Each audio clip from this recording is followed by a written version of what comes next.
Before we dive into today's episode, I have something truly special to share.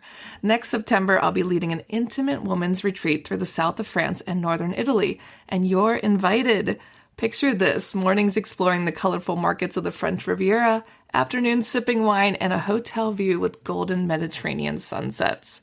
Whether you love photography, food, or just want to reconnect with your playful creative self, this trip is designed for you. Spots are limited, so if all this sounds like your kind of adventure, please visit tourwithabsolutely.com and look for the tour France and Italy with Crystal.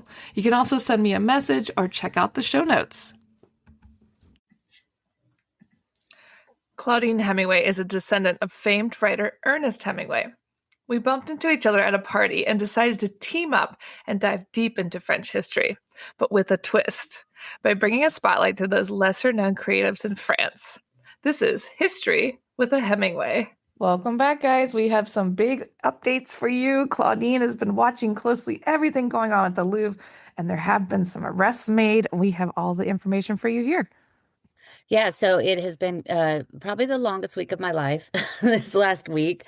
It has just been absolutely insane, and trying to keep up on all the news and filter out what is not actually the truth of what's happening. And so I always like to try to make sure we're giving you the most updated information. I'm recording this on Monday morning because I wanted to make sure that we would have, nothing breaking since we recorded it. And there was some breaking news yesterday, as Crystal alluded to.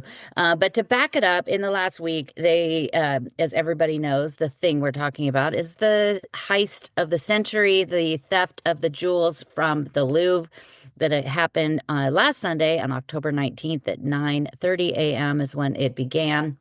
The theft itself lasted 3 minutes and 54 seconds. And we have the actual detailed timeline that was created from the CCTV cameras that were inside of the Louvre. They have not released what the cameras are, but journalists have been able to watch them.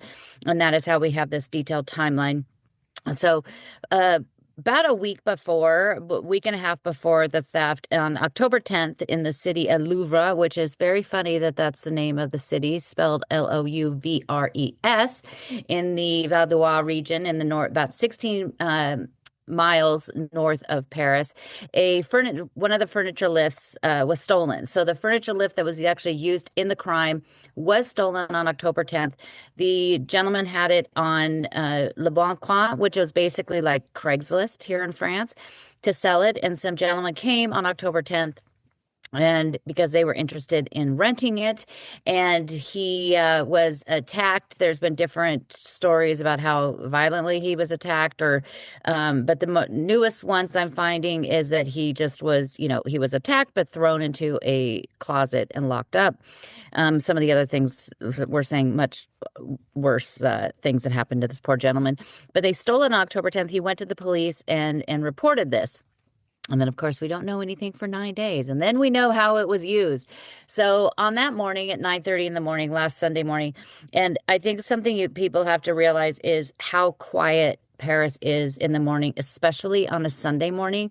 I went yesterday, same time that this happened, to show how quiet it is. Mostly, if anything, it's vehicle traffic. There's not as much foot traffic at 9:30 in the morning. So, if when you're driving, you're not noticing every little thing that you see on the side of the road.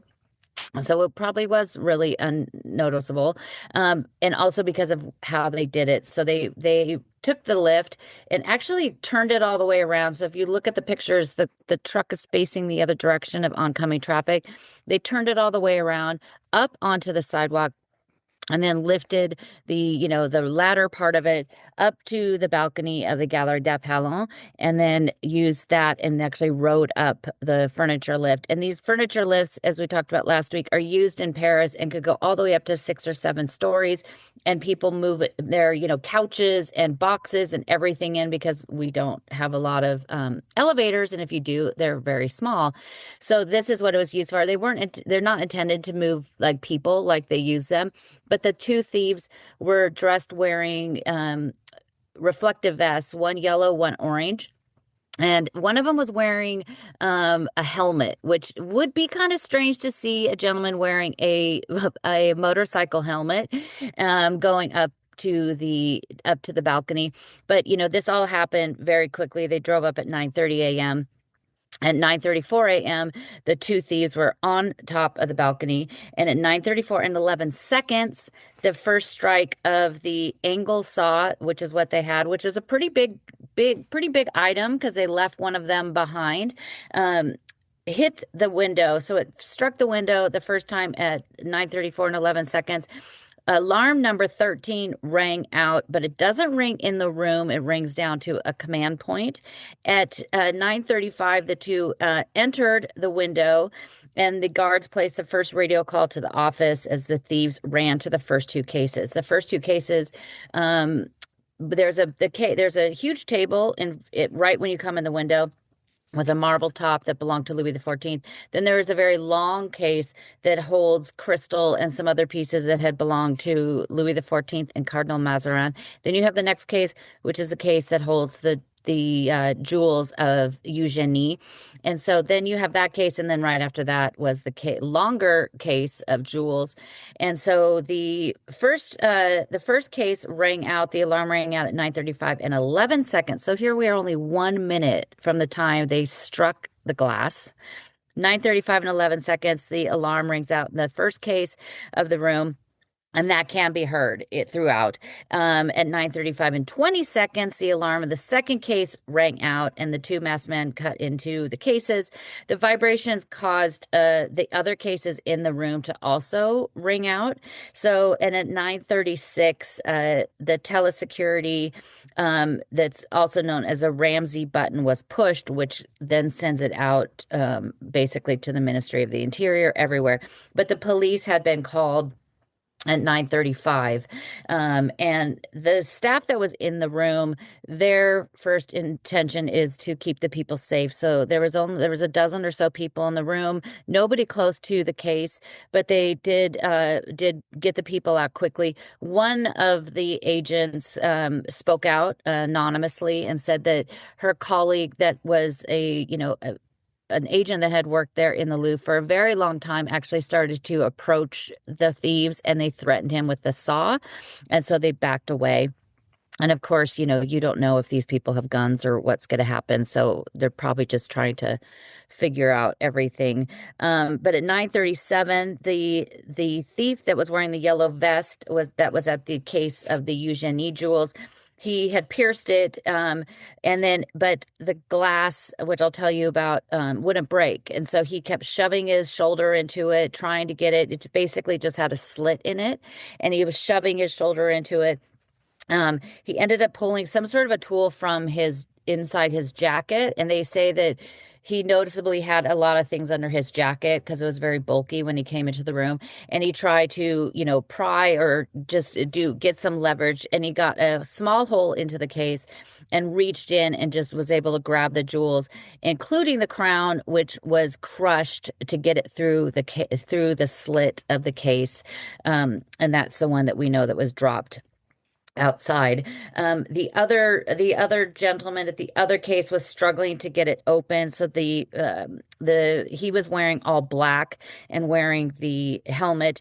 His buddy came over and helped him get into the case and was able to grab the collection of the sapphires, the partial collection, and the emeralds as well. And at 9:38, they began to flee out of the room. So it was 3 minutes and 54 seconds that the theft occurred. It's pretty crazy they could do that all so fast. And I think a lot of people don't understand that. They think there's like armed guards at the Louvre, and it's like, no, they don't have guns to like, they're not sitting there with a gun or anything to like attack these people with. No, and in France, I mean, in France, it's very different from the U.S. in that regard too. And they're not going to arm the guards. That's already been talked about. um, that they don't want to arm the guards. I've had people say, they should have had stun guns or something like that, but that's not something they do here in France. I mean, I think, maybe, it's easy to talk about it in retrospect of what they should and shouldn't have done. But this is also just kind of how it went. At 9:38, they went out the same window they came in. And there was a video that surfaced a few days ago that was recorded by somebody from security, and it was taken from, and I could tell by the angle of it, it was taken from the offices that are above the Sully wing on the south side. And you could see the two thieves riding down the little bucket of the furniture lift.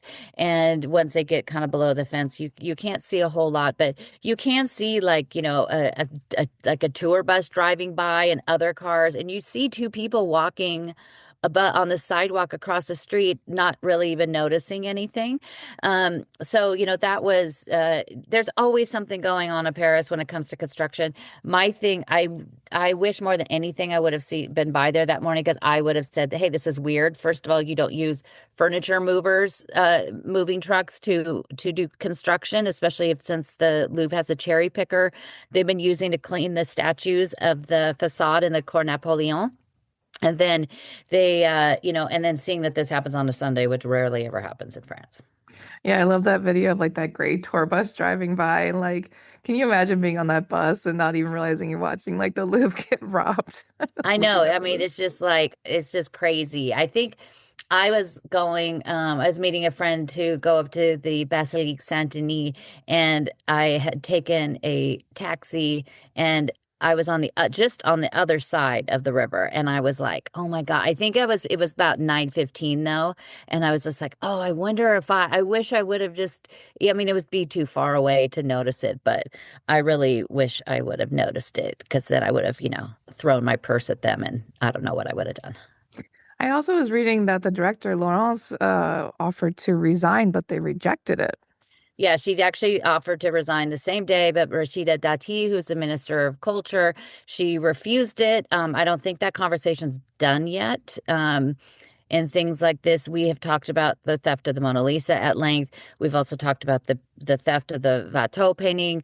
There's been a lot of thefts in the history of the Louvre, and of course, the director of the Louvre that was on vacation when the Mona Lisa was stolen, he was let go of his job. But yeah, the Laurence had spoken on Thursday. She was called to speak before the Senate, and I watched the whole thing. It was about close to 2 hours. And she, laid out how, 2 years ago, she's when she first brought up the need for that the Louvre is, falling apart. I mean, parts of the Louvre, the basement is 12th century, the above ground, you have 16th century, the Grand Gallery is 16th century. And when you go in there, you go look up and you can see where like the paint is peeling, and it's not in the greatest state, but she brought that up, and also the need to move the Mona Lisa, which we've talked about. But all of that. And so she said, I've brought up these problems before. I've brought up these concerns, but security wasn't as big of a concern when she brought those things up.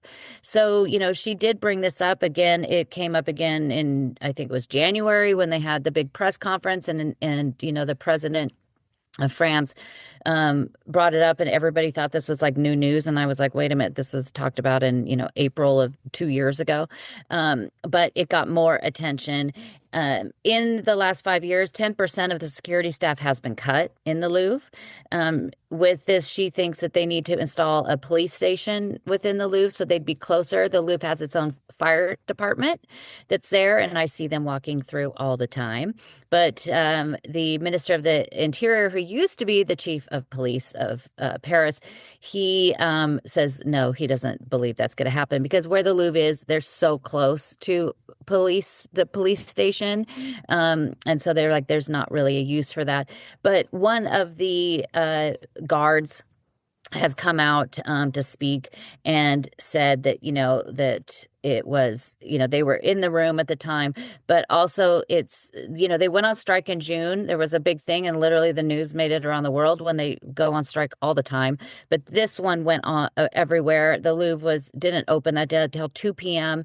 because everybody basically walked off the job, from the people that scan the tickets to the security to, the people working in the shops and in the restaurants. Everybody went on strike. And so because they were like, the conditions, there's too many people in here, there's not enough staff, all of this, and they went back to work. And so they're really frustrated. The day on last Monday, the day after the theft, the Louvre should have been open, but they didn't open. I went by there in the morning just to see if it was going to, and it did not open. And it was because they all went on strike again. There was a meeting held that day in the auditorium, and when the president Laurence came out, they booed her. Yeah, I read that. I mean, Yeah. she's So it's not good. I mean, she's the first woman that's ever led the Louvre, which is amazing. And I think she's an incredibly smart and amazing woman. She's also kept herself very isolated. She only keeps a very few um, trusted members around her and really doesn't talk to anybody outside that circle. So that's probably not going to work to her advantage in this situation. So we'll have to see what's going to end up happening through all of it. It's not, you can't, you can't blame. I mean, the staff that was working that day did what they were supposed to do. They got people out. They got, when it could be a very panic situation. I've been in there when the alarms go off, and they'll say, okay, you need to go. You need to move your way down towards the pyramid. And then 2 minutes into, your path of leaving, everything turns off and everything's fine. But at first, you're just like, oh my God, what is going on? Because in this day and age, you don't know. Is it somebody trying to do something really horrible, like, shoot people, or what is going on? So they're trying to get people out. And I had a follower that said they were in there that morning, and it was they linked it to the Keystone Cops of just this disorganized kind of mess as people were leaving, which of course, that's what's going to happen. They could be trained of exactly what to do, but people panic and people, don't know what's going on. yeah, But especially with that many people in the room, you don't want people trampling each other and no, things like it that. was the whole museum. I mean, it was everybody in the museum, which at that, they get 30,000 people a day. This is in the first half hour the museum's open. So there's probably at least a good 2, 3,000, 4,000 people in there at that time. It's a Sunday morning, which the weekend is very, very busy at the Louvre. It's the first weekend of vacation here in Europe. So it was just kind of all a perfect storm of everything that had happened. But the staff is also frustrated because the Laurence, every director comes in with a different thing to focus on. And Laurence's big thing that she was focusing on was to help evolve the museum. All the museums have to think about this, about how to get younger people to come. So, but my thing is, I don't think the Louvre needs to worry about that. The Louvre sells out every single day. They don't need to start thinking about that. So her big thing was to bring in entertainment. So music, theater, and dance. And so some of the staff were saying more money that the Louvre had was being put into these, concerts happening underneath the pyramid, during, leading up to the Olympics. They were doing yoga in the rooms. They were having people that would run through the Louvre in the morning before it opened as part of like a sport thing leading up to the Olympics. So I mean, an insane amount of money was put into that kind of stuff. So when maybe that stuff should have been helping to pay for more security or the staff. Yeah, I mean, I get it. Like she's trying to bring in like a new vibe and young people and change it up, but at the same time, like you said, it sells out. So it's like there's not like the Louvre needs more PR, more attention. Like No, if I mean, well, it sure has it now. yeah, definitely. But it's one big thing I think that you can say is fault is there was from what I've found, there's very few cameras on the outside of the building. So like maybe there should have been cameras on the outside of the building. Maybe there should have even been some sort of an alarm that activated if there was like movement on the balcony. All these things, again, it's easy to say after the fact, but they've basically um, procured money to say we need to address this now. But these are the things that are, it's just like, when you go to the airport in the US, you have to take your shoes off because one guy like 13, 14 years ago tried to put a bomb in his shoes. And instead of like, but then also we don't know how many things have actually been foiled and not happened because of security. They don't ever really tell us that. Um, but since then, I've been by there in the morning a few times since the theft, and there is, a vested security agent of the Louvre standing out there outside the window, which, I don't think it's going to happen right now, but it's good because that window on the Quai Francois Mitterrand has become quite the tourist bad choice of a word tourist stop for people to go up and look at the window Did from the they street. take away the cardboard and put some Oh glass? yeah, I mean they replaced the glass the next day. I mean it wasn't cardboard, it was wood, but they did replace it the next day. I was also reading that there was a camera in the room, but it was facing the wrong direction. Is that No, the what cam that's when I was saying that how they had the detailed timeline, that is from a camera in the room. Well, that's good. So it was looking at the actual Yeah. jewels. Yeah, I mean that's the thing. But I mean, it's the information that's out there that's incorrect. The some of the comments I've been getting on the things on my Instagram and Facebook, it's kind of crazy of what people are thinking or wondering. And also, this is an active police investigation, so they're not releasing every single bit of anything as they get it. I mean, this is a police investigation in this world where everybody's obsessed with true crime, and thinking they could solve everything. I think that's also part of the problem because everybody's like, we want this information now. And why weren't there cameras on the street? And why weren't, but they said that, since Sunday night, or sorry, Saturday night at about 10 p.m., they put into motion a double arrest scenario where two of the thieves, one that was actually identified because of DNA left in the helmet that was left there. They arrested two men, both in their 30s. One, a Frenchman, they arrested him in the Saint-Denis area. He was arrested with the intentions of leaving to go to fly to Mali. And another gentleman that's a French Algerian man was arrested at the airport at Charles de Gaulle with the intent of heading to Algeria. So both of those were arrested at the same time. The prosecutor in charge of the whole thing wasn't very pleased that apparently this information got out, but we are because now we know. But they did say that they think other thefts were imminent. So arrests were imminent, not thefts. With the arrest of the two, while they did not have the jewels on them, maybe they will have information because obviously one of them was the guy that was in the Galerie d'Apollon that stole it. We don't know if the other guy was one of the two that were on the motorcycle or if he was also in the room. But either way, most likely somebody with a incredible amount of money basically planned this or hired them to do it, which is what they're thinking, that they're thinking they're like this, a thievery gang.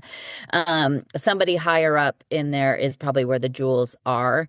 But it gets us a step closer to maybe finding out what happened to them. Yeah, it's great they made some arrests. And like you said, they weren't telling us much because, it's an active crime investigation. So they don't want everyone to know everything. They want to be able Yeah. to surprise the criminals and get them. Yeah. And, a lot of, you see all the people online saying, oh, this happened in the broad daylight. And, how did this go away? But again, it's Sunday morning in Paris. I posted videos that have now been played on, I think, every single news station in the world. I've been getting messages seeing my name of the video. Of before I've been in there. I've been in there in that room in the Galerie d'Apollon probably hundreds of times between 9 and 9:30 in the morning and been alone with just me and the guards. So it's anywhere in the museum, honestly, if you're not at the Mona Lisa, is empty. that first, but depending on how far away it is, you could be there for 2 hours by yourself before people find it, because everybody that comes into the Louvre goes straight to the Mona Lisa. So the other parts of the Louvre are very empty. So it wasn't, they did do this, but they did it kind of probably at the time to do it.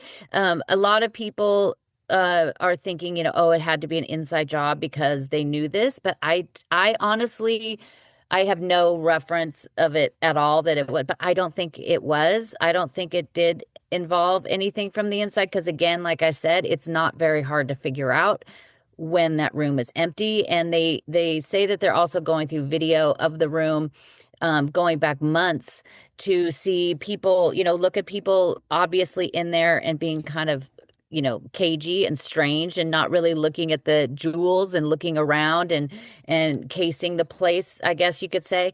So they're going to go through and see, if they could find, evidence of them that way as well. But really, it wasn't, there was a report that came out that said that the glass on the outside that they hit, the alarm wasn't working. And so there was somebody said that they had, this internal document, or somebody had seen something, but the Louvre and the Minister of Culture said that wasn't true. And I think that's why they said, it was alarm number 13 that rang at 9:34 a.m.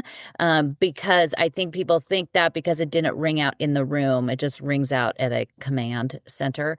So it's, we don't know, but I don't think it would be something from the inside because really what they knew. And the fact that they couldn't get more. So the cases, I've had a lot of people asking me about the cases because somebody had posted something saying the cases that were there prior to the ones that are in the room that were installed in 2019, that the cases before that had a mechanism that the jewels would drop down. And it's been, vastly incorrectly said that if you hit the glass, the jewels were supposedly dropped into a safe below the case. That's not true. It goes back to the 1950s. The gems that were in there were very few. A lot of the gems have come to the Louvre since 1985 because things were sold off, and we'll do another episode about the huge the sale they did in 1887. But 7 of the 8 that were stolen have only been a part of the Louvre since 1985. So prior to, in 1950, it was one case. And this case was if you go through, look on my Instagram, I have pictures of what they have looked like in the past. And it was a large rectangular console. It did have a special feature that the display tray would slide down into a safe.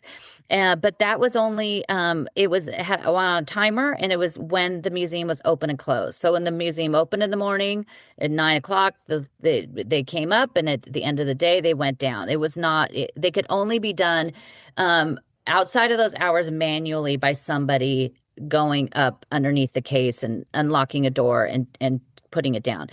They were updated in the 1980s because the system, I think this was 1950s, the mechanism was at times not working, and the vibration it would have this hard drop, not just this slow, thing. And that vibration and drop is really dangerous for the jewelry because they could knock them out of their settings. It was updated in 1980s with a little bit more of a smoother cylinder that also had sidewalls that slid up and down, but again on the timers. And a friend of mine that was doing he did the tours for the very, very important people. And he would he told me that if he went in on a Tuesday when it was closed, or if he went after hours to bring, Michael Jackson in, he had to make sure ahead of time that there was somebody there that would physically go and open this up for them to see it and then quickly close it. Yeah, there's just so much misinformation out there. So it's good to, get all the information from different sources. Usually the French sources are the best if you can do some translation. It is definitely.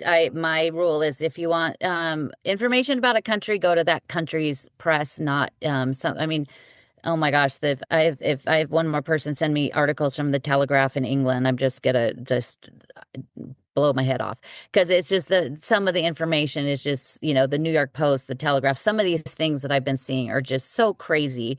But in 2019 is when they decided they did a huge restoration of the room. The jewels that belonged to Empress Eugenie up until 2019 were in the Richelieu wing that was over. Basically, once you go through the apartments, you go through the end of that and you go down a long hall. And at the end of that hall was a case on the wall, that had all those jewels that were the ones that were stolen just on that case. Like nobody was ever there. Nobody was ever watching it. So in 2019, they moved those into the Galerie d'Apollon. So maybe we could hope that maybe they had left them where they were, but they wanted to bring all the jewels together. Also, when we say crown jewels, it's a different meaning than when you have them in England because the crown jewels literally belong to the crown still, and we don't have a crown here anymore as far as, a king or queen. But it's just also we call it that because it's just the easiest way to describe it because when you call them crown jewels, everybody kind of knows. But then they redid these cases. So the Cartier was responsible.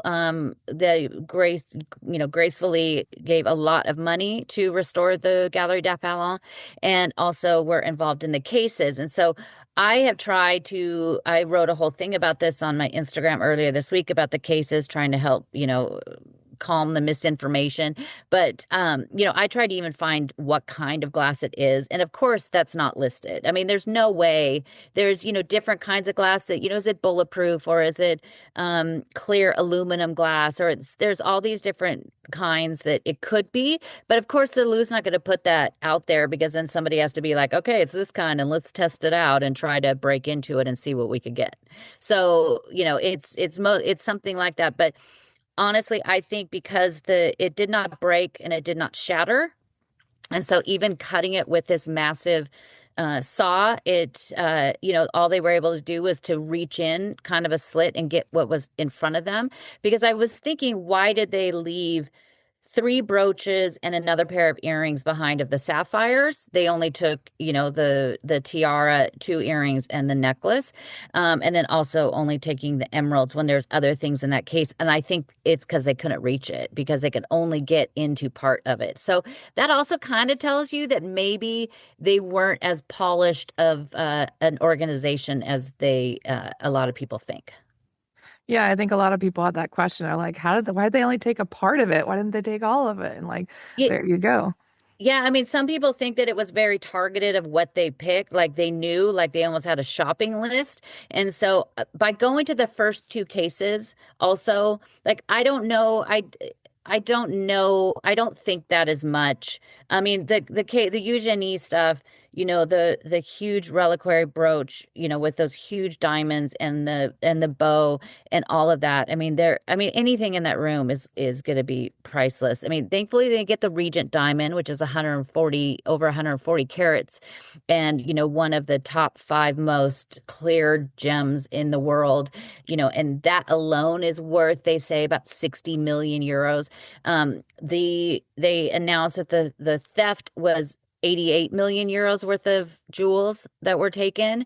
And so, but that's, another big thing that people were kind of aghast is that the jewels aren't insured. And so because anything that's in the Louvre belongs to the French state. It belongs to the government because it's the museum of the nation. And so the jewels in there, because they are, just to think of the 8 things taken is 88 million euros, and there's 24 total pieces in that room. And then the Regent, that's, 60 million. So you can't insure that. Like they couldn't even afford in the premiums to insure it.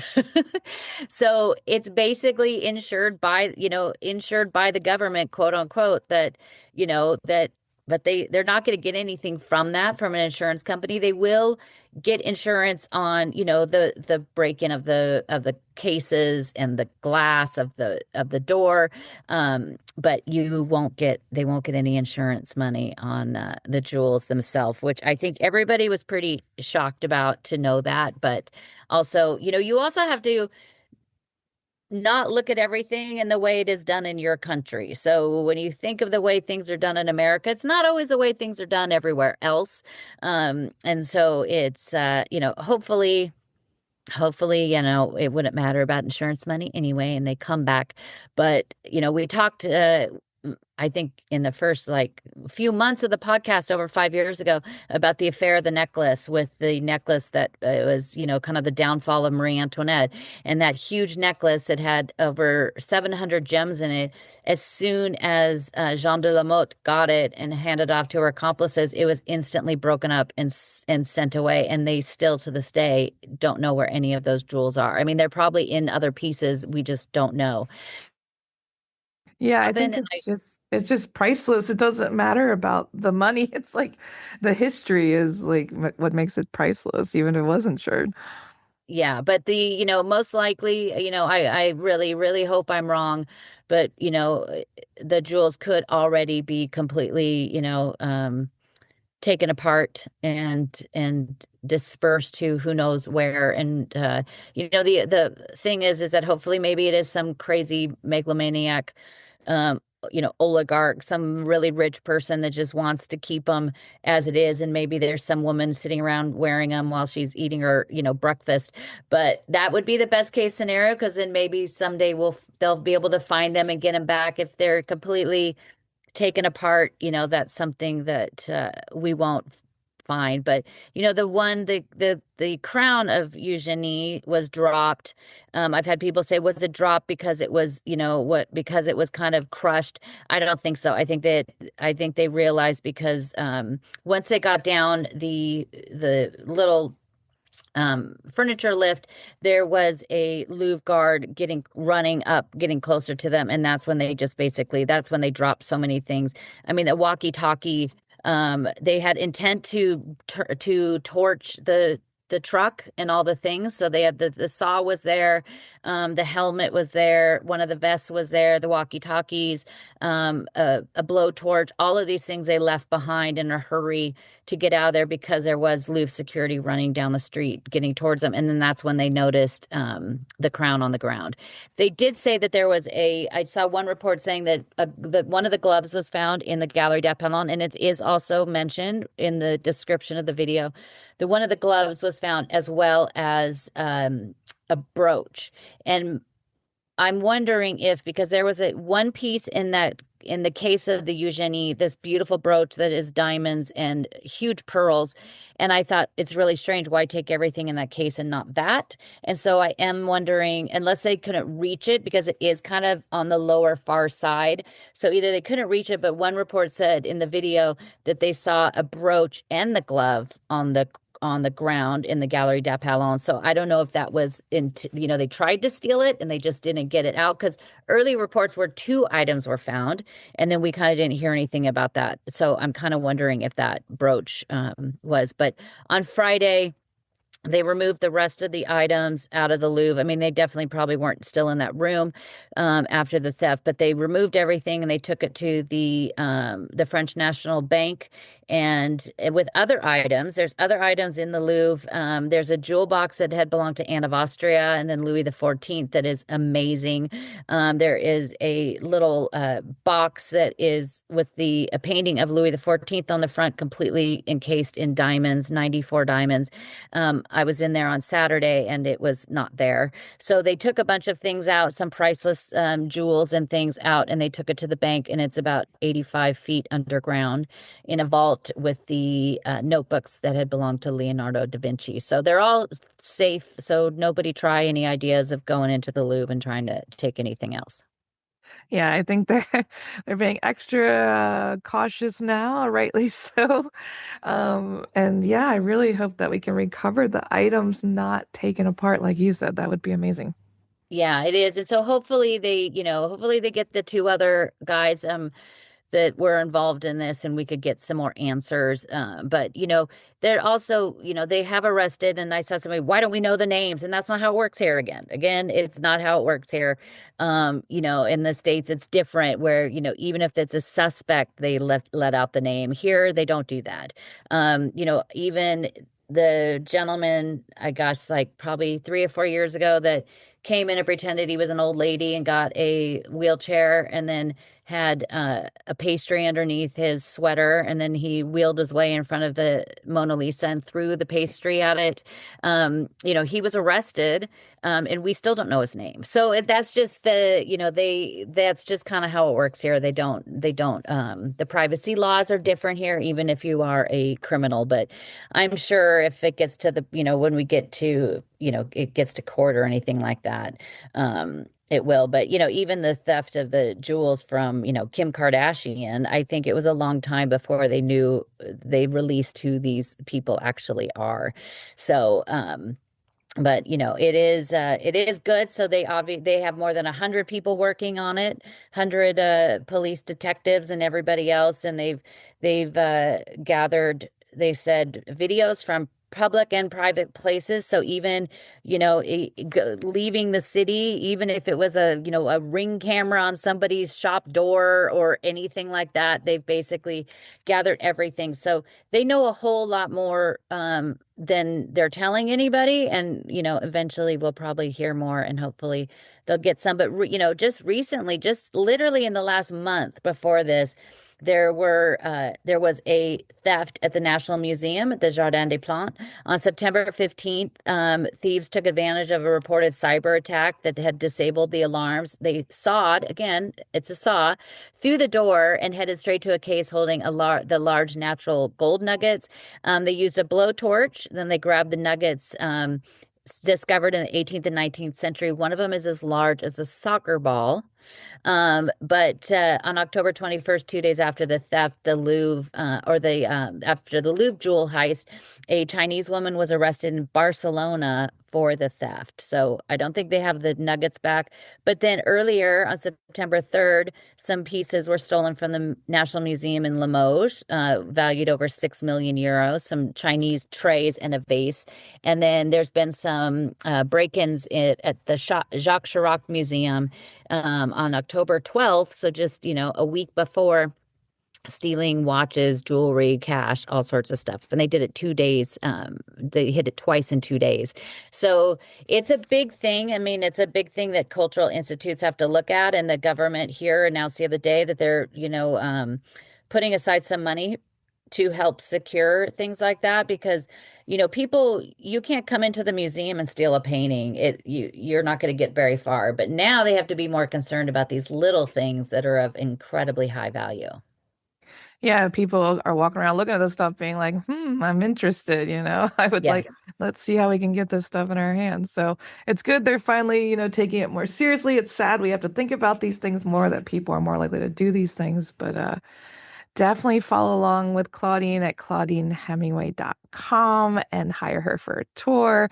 She's got the biggest updates for you, so follow her Instagram as well, and tune in next week. Thanks for listening today, guys.